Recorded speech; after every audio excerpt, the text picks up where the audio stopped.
వాళ్ళు నాకు కొత్తగా ఏమైనా తినాలనిపించింది అనమాట. రోజు కర్రీస్ వేసుకుని నోరంతా చప్పబడిపోయింది.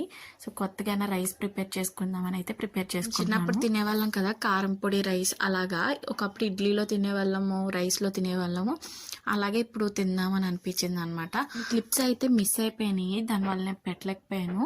ఇప్పుడైతే ఇందులో నేను శనగపప్పు, కందిపప్పు, అలాగే ఎండు మిరపకాయలు 4 వేసుకున్నాను. ఇవి బాగా వేగిన తర్వాత ఎల్లుల్లిపాయలు ఒక పాయ మొత్తం వేసుకోండి. అలాగే ఇందులోనే వేరుశెనగ గుళ్ళు కూడా వేసుకోండి. అన్ని బాగా వేగాలి. వేరుశెనగ గుళ్ళు అన్ని బాగా వేగిన తర్వాత 1 స్పూన్ జీలకర్ర అయితే వేసుకుని అది కూడా బాగా వేపుకోవాలన్నమాట.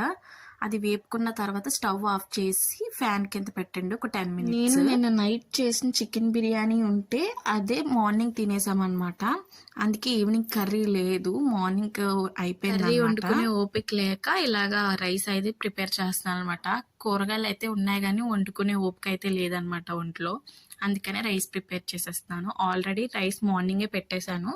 ఆ రైసే ఉంటే ఇప్పుడు తాలింపు పెడుతున్నాను అనమాట. ఇంగ్రీడియంట్స్ అన్ని చల్లారిపోయిన తర్వాత మిక్సీ పట్టేసుకోమని చెప్పాను కదా, అందులోనే కొద్దిగా కల్లుప్పు వేసాను.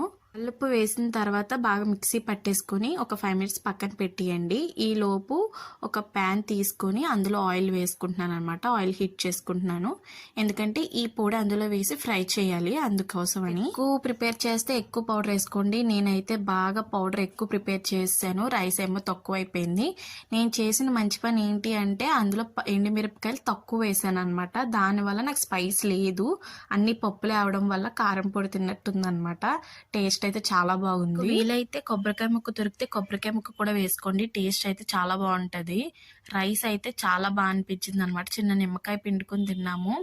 నాకు రైస్ లో కొంచెం పౌడర్ ఎక్కువైంది కదా, అందుకే అంత డార్క్నెస్ వచ్చింది అనమాట రైస్.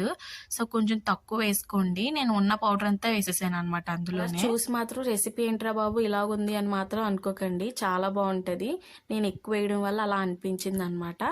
టేస్ట్ అయితే మాత్రం చాలా బాగా అనిపించింది. ఒక ఆనియన్, ఒక లెమన్ పిండుకొని తింటే మామూలుగా ఉండదు టేస్ట్, సూపర్.